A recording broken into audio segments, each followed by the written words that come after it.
Assalamualaikum everyone. Hope you all are doing well and welcome back to the channel once again.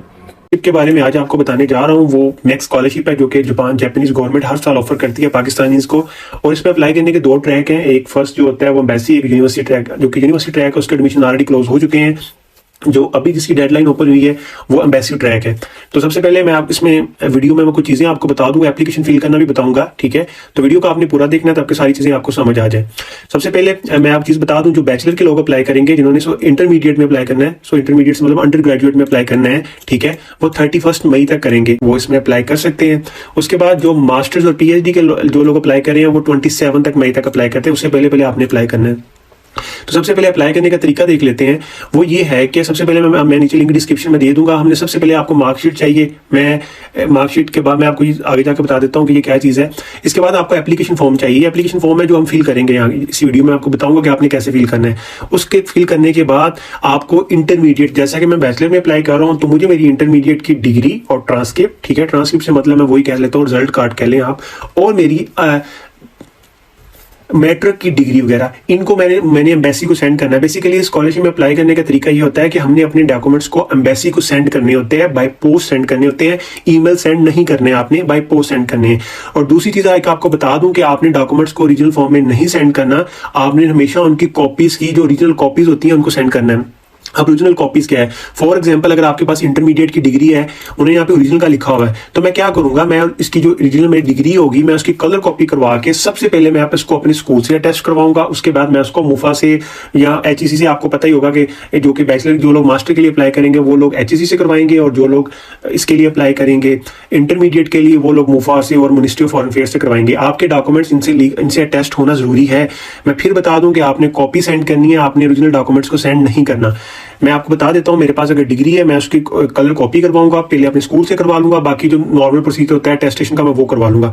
उसके बाद attestation copy का मतलब ये होता है। उसके बाद मैं आपको ये चीज भी बता दूं कि अगर आप लोगों की डिग्री अभी कंप्लीट नहीं हुई तो आप होप सर्टिफिकेट की बेस पे भी अप्लाई कर सकते हैं। तो होप सर्टिफिकेट का भी सेम ही प्रोसीजर है, आपको अपने स्कूल से या कॉलेज से लाजमी आपने टेस्ट करवाना है, क्योंकि जो HEC होगा वो होप सर्टिफिकेट को कभी भी वेरीफाई नहीं करता, या तो प्रोविजनल सर्टिफिकेट को करता है या वो आपकी डिग्रीज को करता होता है। ये मैं उन लोगों के लिए बता रहा हूँ जो लोग मास्टर्स में अप्लाई करेंगे, उनके लिए होप सर्टिफिकेट जो और प्रोविजनल सर्टिफिकेट होता है। बाकी जो लोग बैचलर में अप्लाई कर रहे हैं उनके लिए भी होप सर्टिफिकेट होता है, तो उन लोगों को पता ही होगा, वो लोग कभी भी डिग्री अपनी HEC उनकी अटेस्ट नहीं करता। उसके बाद आपका रिकमेंडेशन लेटर है, रिकमेंडेशन लेटर का स्पेशल उन्होंने पैटर्न दिया हुआ है, मैं वो भी आपको बता देता हूं। फिर उसके बाद आपका, अगर आप अभी तक यूनिवर्सिटी में पढ़ रहे हो, अभी स्टूडेंट है और आपकी जो डिग्री है वो 2025 में जुलाई से पहले कंप्लीट हो जाएगी, क्योंकि जुलाई तक इसका सारा वो प्रोसीजर वगैरह स्टार्ट होगा, इंटरव्यू का सारा, उससे पहले आपकी डिग्री कंप्लीट हो जाएगी तो आप होप सर्टिफिकेट लेंगे, ठीक है। ये बेसिकली उनके लिए है कि जो लोग अभी पढ़ रहे हैं, जिनकी डिग्री खत्म होने वाली है, चाहे आप स्कूल में कॉलेज में पढ़ रहे हो, चाहे आप यूनिवर्सिटी में पढ़ रहे हो, ये डिपेंड करता है कि आप किस में अप्लाई कर रहे हो। उसके बाद होप सर्टिफिकेट का बताया हुआ है कि यहाँ पे अगर आप अगस्त में इसी साल, यहाँ पर डेट नहीं लिखा हुआ 20, बेसिकली ये 25 है, अगर आप इसी साल अप्लाई करते हो, आपकी डिग्री से पहले पहले हो जाती है, तो आपको ओरिजिनल से मतलब यही है कि आप मुझे स्कूल से लोगे। होप सर्टिफिकेट तो हम जितना मर्जी बनवा लें उसका हमें इतना इशू नहीं होता, तो ये बेसिकली ओरिजिनल उस चीज को कह रहे हैं। लेकिन मैं फिर बता दूं कि आपने अपनी डिग्रीज वगैरह कभी भी वैसी को ओरिजिनल फॉर्म में सेंड नहीं करनी, आप इनकी कॉपीज करवा के उनको ओरिजिनल बनाना है। वो मैंने तरीका आपको बता दिया आपने कैसे बनाना है। ये 6 से 7 तरह के डॉक्यूमेंट्स हैं, आपने इनको क्या करना है, आपने इनको फिल करके, ठीक है, आपने सबसे पहले रिक्वायरमेंट को पढ़ लेना है। रिक्वायरमेंट क्या है मैं आपको वो बता देता हूँ। रिक्वायरमेंट में ये है सबसे पहले कि एक तो ये कि जब आप अपने डॉक्यूमेंट्स को एम्बेसी को सेंड करेंगे तो एम्बेसी कभी भी आपको ईमेल करके या कंफर्मेशन नहीं देगी कि इनको डॉक्यूमेंट मिल गए हैं, क्योंकि उनके पास 1000 के हिसाब से डॉक्यूमेंट्स आएंगे तो कभी भी नहीं आपको बताएंगे। और जो लोग सिलेक्ट होंगे, शॉर्ट लिस्ट होंगे, एम्बेसी उन्हीं को मेल करेगी इंटरव्यू के लिए। उसके बाद जो सेकंड चीज वो ये है कि आपने जो भी कॉपीज करवानी है, फॉर एग्जाम्पल जो भी कॉपीज करवानी है वो A4 साइज पे करवानी है, और जो आपने स्टेपल की पिन यूज नहीं करनी है, आपने क्लिप बोर्ड वगैरह का वो यूज करना है, ठीक है। और लास्ट थिंग ये है कि वो ये कि मैं आपको वो भी दिखा देता हूँ। जो लास्ट थिंग है, ठीक है, आपने पेपर क्लिप यूज करना है, ठीक है, आपने वो पिन नहीं करनी, स्टेपल की पिन यूज नहीं करनी, A4 पेपर होना चाहिए। और जो भी आपके डॉक्यूमेंट्स ना सारे, वो आपने ऊपर वाली सेंड करने हैं। कोई एक्स्ट्रा डॉक्यूमेंट्स, इधर के इररिलेवेंट डॉक्यूमेंट सेंड करोगे तो वो लोग आपकी कंसीडर नहीं करेंगे, ठीक है। सारे डॉक्यूमेंट्स आपने क्या करने हैं, एम्बेसी को इस वाली एड्रेस पे किसी भी तरह की पोस्ट यूज कर सकते हैं। उन्होंने कोई मेंशन नहीं की कि आप DHL या TS या पाकिस्तानी पोस्ट ही करवाएं, तो सबका यही है। जो लोग इंडिया से और बांग्लादेश से वीडियो देख रहे हैं उनके लिए भी सेम है, लेकिन उनकी एम्बेसी की जो अप्लाई करने की डेडलाइन है, जो और उसकी जो डेडलाइन है वो डिफरेंट हो सकती है। तो हर डेडलाइन हर एम्बेसी की वेरीज करती है, तो लिहाजा आपने अपने कंट्री के हिसाब से जापानीज एम्बेसी की वेबसाइट को चेक कर लेना है।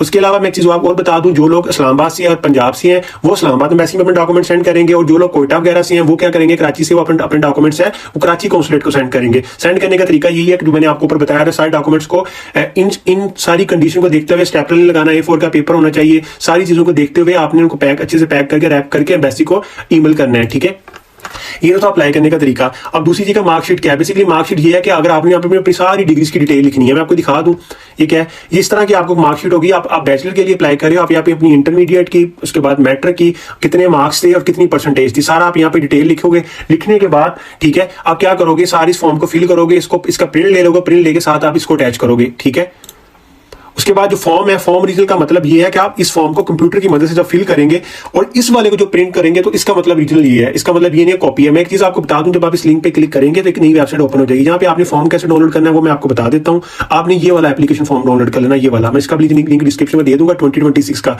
ये फॉर्म है। ठीक है, बहुत इजी सा फॉर्म है, मैंने इसको पढ़ा है। सबसे पहले तो आपकी बेसिक डिटेल है, उसके बाद आपके प्लान्स हैं, आपके स्कूल्स के बारे में है। ठीक है, यहाँ सारी आपकी एजुकेशन के बारे में आपने इसको फिल करना है। कि फिल कैसे करना है, आपने कंप्यूटर के जरिए करना है। ये चेक कर ले, मैं लिख सकता हूँ इस पे। इसको फिल सारे को करने के बाद एक चीज और ये कि यहाँ पे आपको आपकी एक तो ये कि IELTS कंपल्सरी नहीं है, दूसरी बात ये कि कोई एप्लीकेशन फीस नहीं है, थर्ड ये है कि प्रोफेसर का एक्सेप्टेंस लेटर जरूरी नहीं है। अगर तो आपके पास है वो आपके प्लस पॉइंट है, नहीं है तो आप उस फील्ड को खाली छोड़ दें। ठीक है, तो जरूरी नहीं है कि अगर आपके पास स्टार्ट पे अप्लाई करें तो स्टार्ट पे होना आपके लिए जरूरी है, लेकिन अगर आपके है तो एक अच्छी चीज है।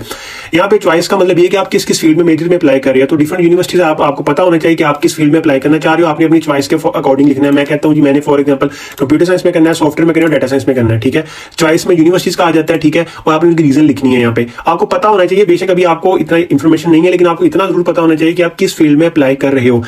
ये सारा फॉर्म है। ठीक है, IELTS कंपल्सरी नहीं है, इंग्लिश प्रोफिशिएंसी है जी। ठीक है, इमरजेंसी कॉन्टैक्ट नंबर किसी का लिखना है। सारे को फिल करने के बाद आपने क्या करना है, इसको प्रिंट करना है, तो आपका ओरिजिनल बन जाएगा। इसको भी साथ आपने सेंड करना है इस डॉक्यूमेंट के साथ।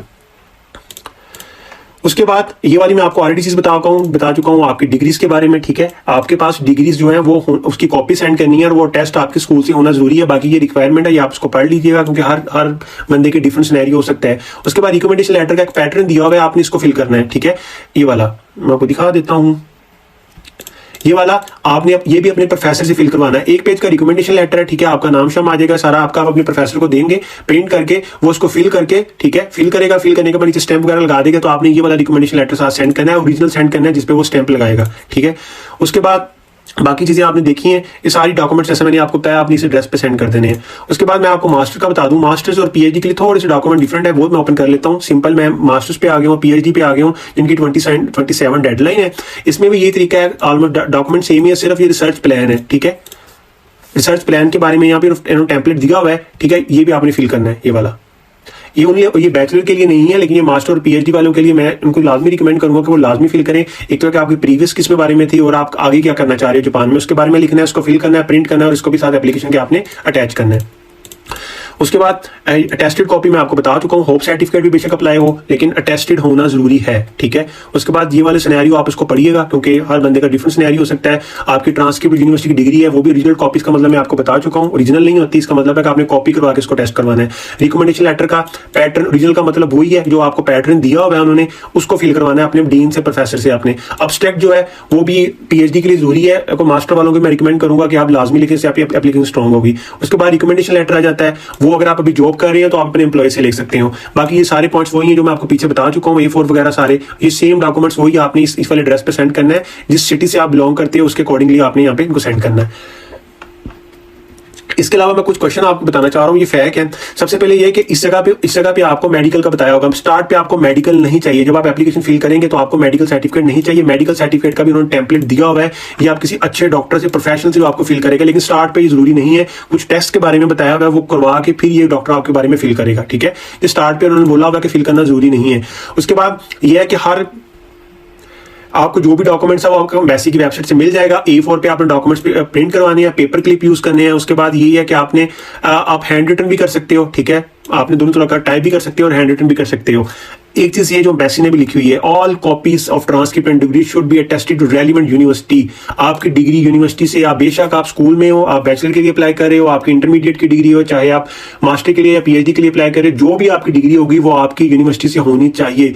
इसके अलावा उन्होंने ये भी लिखा हुआ है कि हम एचईसी से भी एक्सेप्ट कर लेंगे अगर आपकी है, ठीक है। तो ये लाजमी आपने देखना है, जो क्वेश्चन करेंगे कि डिग्री चाहिए, बिल्कुल टेस्ट होनी चाहिए आपकी यूनिवर्सिटी से। उसके बाद ये है कि प्रोफेसर से एक्सेप्टेंस लेटर लेना जरूरी नहीं है, और मेन चीज ये है कि सिर्फ एम्बेसी उन्हीं लोगों को बताएगी जो लोग शॉर्ट लिस्ट होंगे उनको बताएगी, और बाकियों का अगर नहीं, जो लोग रिजेक्ट होंगे उनको कोई मेल नहीं करेगी।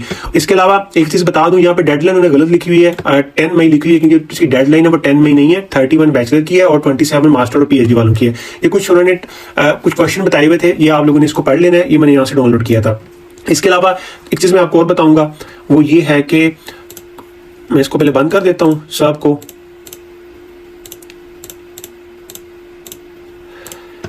इस जगह पे इसका लिंक आपको मिल जाएगा। मैं आपको गाइडलाइन बताना चाह रहा हूँ। एप्लीकेशन फॉर्म मैंने आपको बता दिया, एक ये प्लेसमेंट फॉर्म है, ठीक है, ये वाला एक प्लेसमेंट प्रेफरेंसेस फॉर्म है। इसमें वो आपसे यूनिवर्सिटी का पूछ रहा है। बेसिकली मैं आपको जल्दी से शॉर्ट में बता देता हूँ, बाकी आप इस गाइडलाइन को पढ़िएगा, इस वाली गाइडलाइन को, ये वाली जो है ये अंडर ग्रेजुएट्स की है, और मास्टर वालों की भी आपको यहाँ से मिल जाएगी। मैं आपको वो भी दिखा देता हूँ, मास्टर वालों की आपको मिल जाएगी,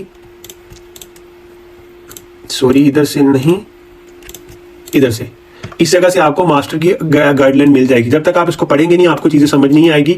हो सकता है कि मेरे से भी कुछ गलती हो जाए, कोई मैं डॉक्यूमेंट ऐसा आपको मिस कर दूं, तो इसलिए आपने लाजमी इसको पढ़ना है, क्योंकि इसमें मैंने इसको ऑलमोस्ट आधे से ज्यादा पढ़ा है, और इसमें बहुत अच्छी चीजें लिखी हुई है, बहुत ऑलमोस्ट सारे जो आपके डाउट्स हैं वो क्लियर हो जाते हैं। तो अंडर ग्रेजुएट्स का भी है। इसमें जो प्लेसमेंट फॉर्म का मैं आपको बता रहा था, प्लेसमेंट फॉर्म क्या करना है, ये आपने अभी स्टार्ट पे सेंड नहीं करना। बेसिकली सीन कुछ ऐसा है, जब आप एम्बेसी को अपने डॉक्यूमेंट सेंड कर दोगे, एम्बेसी आपको आपसे इंटरव्यू टेस्ट कंडक्ट करेगी, वो आपका एम्बेसी में होगा या कौंसुलेट कराची में होगा, वो डिपेंड करता है जिस रीजन से आप अप्लाई कर रहे हो। उसके बाद क्या होगा, जब एम्बेसी आपको कंफर्मेशन देगी, फिर आप जापानीज यूनिवर्सिटी को, या फिर आप ये प्लेसमेंट जो लेटर होगा ये अपनी मुतलका एम्बेसी को सेंड दोबारा करोगे, ये वाला प्लेसमेंट जो फॉर्म है, और साथ ही आप यूनिवर्सिटी से भी कॉन्टैक्ट करोगे। मैं आपको फॉर्म में दिखाता हूँ, ये वाला तरीका का, ये वाला जो मैंने आपको बताया, ये वाला, ये मैं आपको बताता हूँ। मेन जो फर्स्ट थिंग है वो ये है कि आपने जो मेन डॉक्यूमेंट्स है वो एम्बेसी को सेंड करने हैं, वो बाकी वाला प्रोसीजर नेक्स्ट फेज में आएगा जब आप उसमें सेलेक्ट हो जाओगे।